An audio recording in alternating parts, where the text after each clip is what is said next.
رحلة آمنة وسعيدة للماشيين والجايين مع بدر للطيران.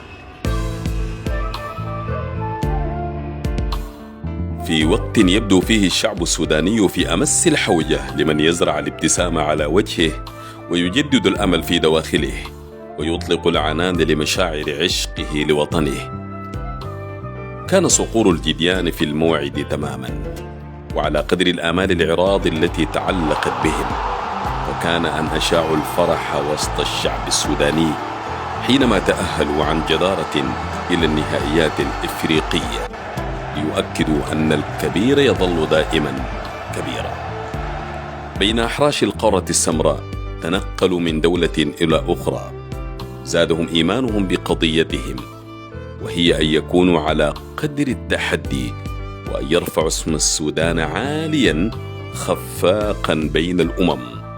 فكان أن صدقوا وعدهم وحققوا هدفهم ووضعوا وطنهم في الثريا.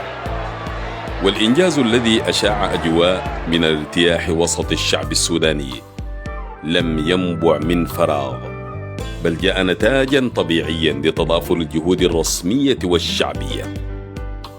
وكان لقرار رئيس مجلس السيادة الفريق أول عبد الفتاح البرهان بتخصيص طائرة للمنتخب أثر كبير في استقرار صقور الجديان وتفوقهم.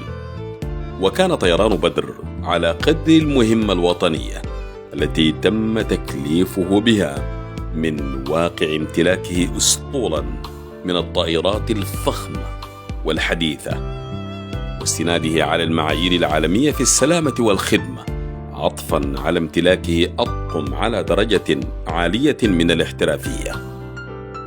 فكان أن حمل صقور الجديان على أكف الراحة محلقا لأكثر من 100 ساعة طيران إلى دول غانا، موريتانيا، توغو، تنزانيا، المغرب وليبيا.